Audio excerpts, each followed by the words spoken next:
Hey everyone, Colin once again, and welcome back to another movie review of the Steven Seagal directed video movies.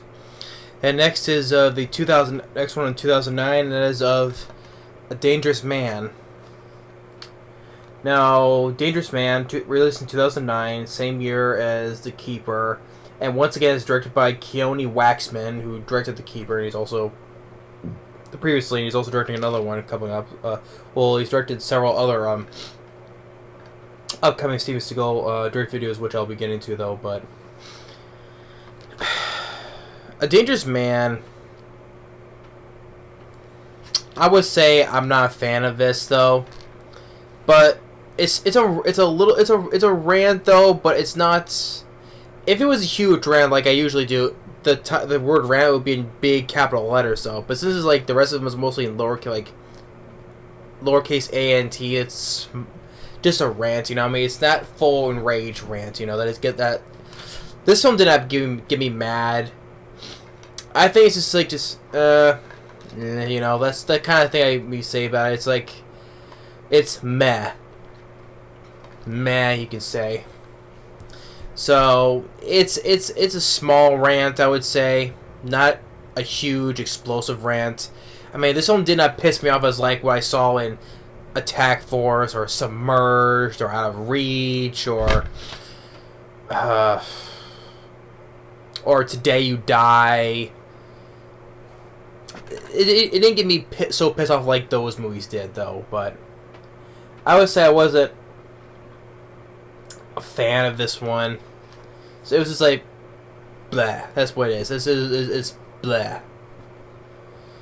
But and Steven Seagal also starring with Steven Seagal again is Byron Mann, who was with him previously in Belly of the Beast, which did not like that one either though. But Byron Mann, he was in Belly of the Beast. He's also another one another Steven Seagal movie after this.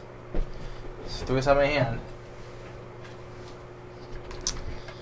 which is far the better. I mean, because I'm not a fan of this movie either, so why not? But didn't mean to do that. But yeah, it just also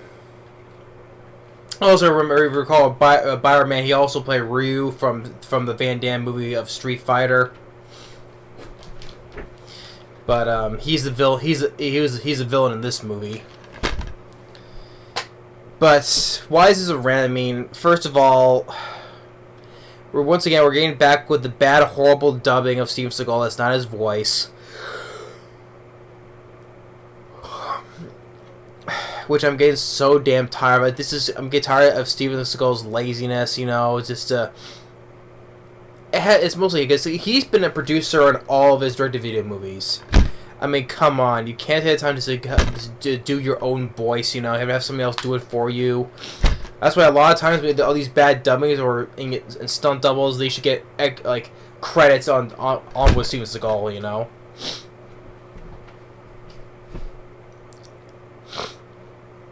But yeah. And also, it was bad with the shaky cam, bad editing of some of the action scenes. I mean, you do get some wide shots though, but a lot of times it's just some bad, poor, like close-up shaky cam and stuff like that, right? And the whole fight with Byron Mann at the end was very upsetting, you could say, because Byron Mann doesn't do much to show his martial arts though, but the fight he has with Steven Seagal at the end, well, this is a big letdown. I mean, just that was a shitty fight. Although, funny thing is, on the positive things, there was some couple of fights in the middle of the movie I did like though. But I mean, you get another piece of brutality that Seagal does. I mean, which I'll get into though, but it just it felt, it was just kind of like on the verge of being boring to me. It was on the verge of being boring.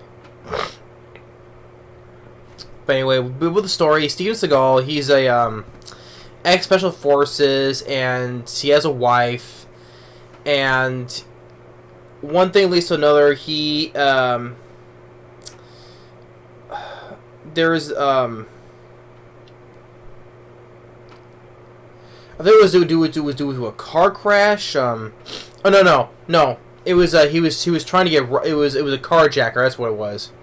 He was a carjacker, and he tried to get no. I'm getting confused here. Although it should not be confusing, because I was getting confused because there's people that are trying to rob him, but that was later on in the movie. But there was a carjacker that's in the beginning of this movie, so he chases after him. He gets away, and then later that carjacker ends up dead, and Steven Seagal, he gets accused of it, and he gets put in prison for 6 years. He gets put in prison for 6 years, and by the time he gets out, his wife has left him. On which I'm like, which yeah, because he did save her life from the carjacker, right? He saved his wife, but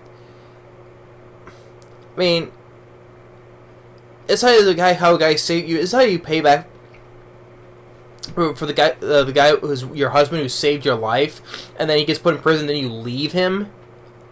I mean, hell, I mean, it's like if what happened with Nicolas Cage in Con Air, right, with Poe, it's like his wife who was pregnant with his child, right?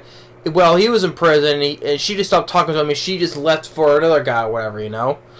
I mean, how bad that devastates his character? I mean, it's like that though. But the thing is, well, I love Con Air, you know, I love that film to death. But just like, if you put it like that way, and that if Cameron Poe's wife left him, well, with her being pregnant, right? But by the time he gets out, his wife has already left him. Which I'm like, this is how you get from the guy who saves your husband, who saves your life.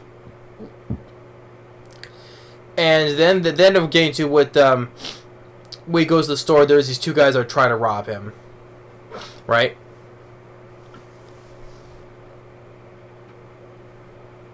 And also that by the time he got out of prison, before he goes to the store, he gets a because he did find out that he was innocent the whole time, and he didn't do nothing wrong, so they let him out. I'm like, it's a bit too late, you know, for an apology. Hey, we're sorry, you know, you didn't do this whole crime at all, though. Although we did take 6 years off your life, basically, and now you're gonna end up apologizing as well. After 6 years, so they do have they reach out a settlement agreement of $300,000 cash as for what they've done to him, right? But it's like, hey, you know, it's like you can't buy back, you know, your life or your wife back, you know.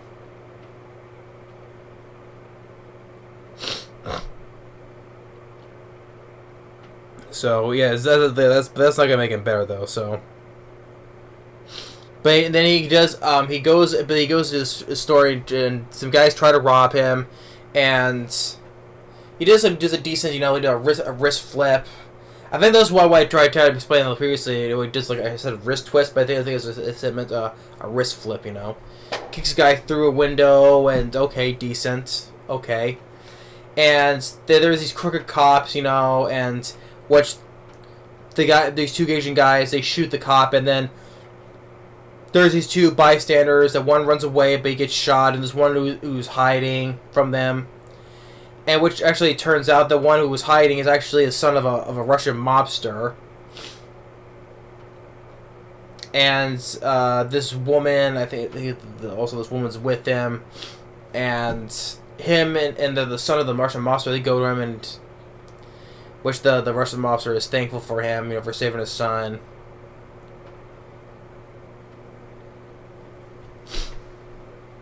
Although another funny thing is what those two Asian guys that try to rob him, they shoot this crooked guy because, well, after the cop gets shot though, but Steven Seagal, I think he tried to do this as a distraction where he takes like a piece of cloth and put it in where the gas tank of the car is and lights up for it to blow up, right? Say like Anton Chigurh did No Country for Old Men. I know it's done for several times in the past, but that's the one that pops into mind in that for that type of incident. So I think they kind of did that as a distraction, and then that's when the shot dies, and then that's when Steven Seagal stops them. And it gets like more bad ADR dubbing. I'm like, jeez, you know. This because I can't take seriously, and it takes me out of the movie when I hear these bad dubbing that's not in Seagal's voice. I mean, you're a producer of all these movies. You can't even just do your own freaking voice. Laziness, Steven Seagal. Laziness.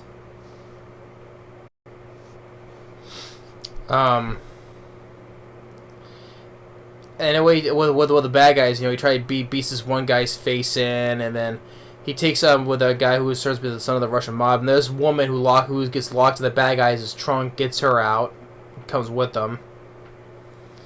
But like I said, it's just although there was a couple of wide shots, you know, with some of the actions with the wide shots, not just always a close-up shaky cam lens. I mean, later on, I mean, there's a decent where he sticks some chopsticks into the guy, you know, just like, or better yet, also, or another one during that robbery attempt, where he disarms one guy by, you know, he grabs the gun and pulls the chamber out, right, and then he takes the chamber and starts stabbing into the guy's face. Like, okay, that kind of part that reminds me of that little bit brutality once again, the Steven Seagal did from his Golden films. Like, takes the gun, takes the part of that chamber of that gun, and stabs in the guy's face. Or later on, like I said, what he does with chopsticks, you know, it sticks right to the... I'm like, damn, you know? I'm like, I wish these brutality stuff I've seen in, you know, from his original movies, you know, could have been put these and put them in better movies, you know? But yeah, it's cool to see that. It's cool to see that little bit of brutality that Steven Seagal did from back then. I mean, the one I did previously, The Keeper, he'd get a couple of brutal moments where he just keeps on stabbing a couple of guys like this, you know. I'm like, damn, you know. But I like that. I like that the way he did, though. A couple of brutal things he did in this movie, like 2 things. But anyway,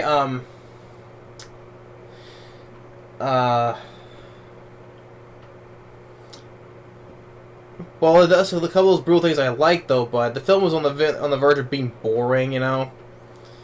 But and the like I said, the woman who was in the trunk of the car goes with them, and because of the bystander who turns out he's the son of a Russian mobster, right? They go there to see him, and you get this very weird line of dialogue that the guy says. I mean, the guy which doesn't make any sense at all whatsoever. I mean, it's like, what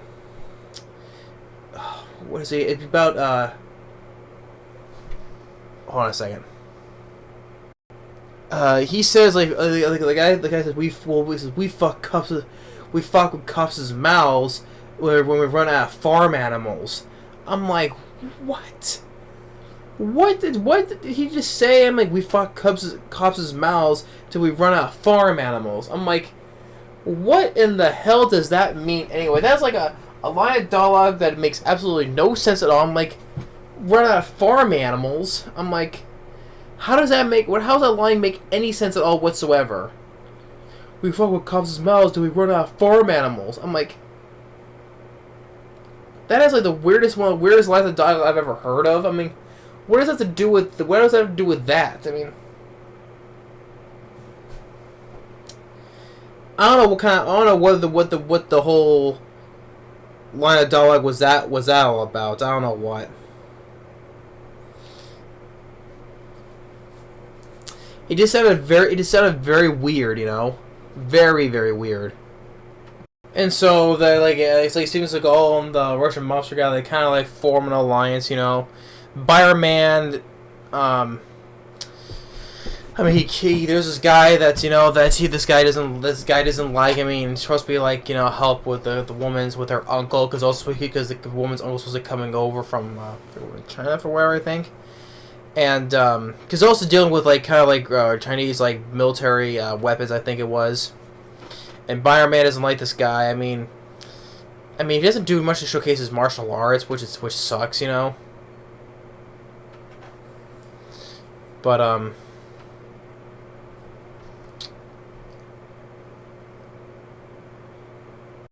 I paused there for a moment, you know, but ultimately the woman that was with, they go to Byron Mann's place to save her uncle.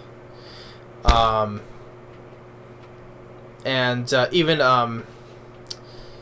like it was him, the son of the Russian mobster, and then the woman save her uncle, and then the fight. I mean, the son of the Russian mobster, he does like a stab. He just stabbed one guy, so he does something. But like I said, the whole thing with the chopsticks, I thought was like, ooh, you know, that was kind of cool. And the whole thing with the whole fight between Seagal and Byron, like I said, it was just sad, pathetic, you know. Just, I mean, just of course it's gonna be one side because Steven Seagal, he's invincible, you know. So because he can take bullets, you know, or whatever, and just hardly comes off without a scratch, you know.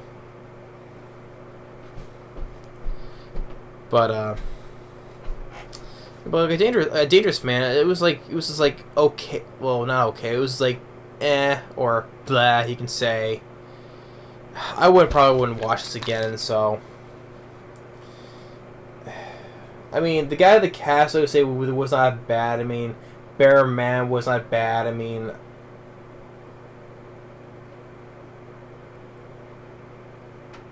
I've seen a lot worse. You know, Out of Reach, The Foreigner.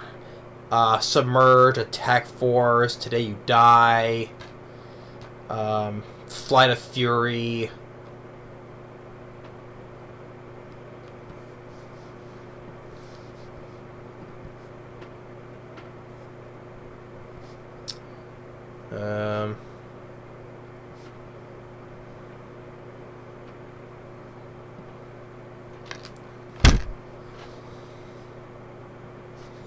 Oh yeah, better than Kill Switch. Yeah, I forgot about that. Yeah, I did read them recently.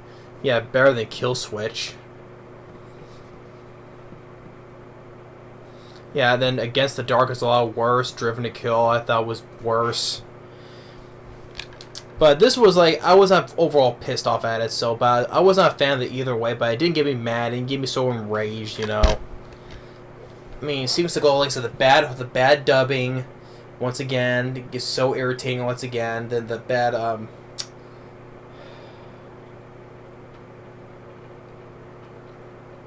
well, the editing, but yeah, the bad other shaky cam didn't need to tone down, although you get some decent wide shots, though. But, yeah, so A Dangerous Man, I didn't get pissed off at it, but that's why it's a small rant, not a big rant, because it didn't get me mad overall. It didn't. So yeah, it was just, I was overall not a fan of it. I mean, it was, like I said, the ones I mentioned are so much more worse. Or just me, I'm just getting burned out, you know, by watching all these movies. But anyway. Well, that's A Dangerous Man. Thanks for watching. Stay tuned for the next one coming up, and that is a Born to Raise Hell. Later.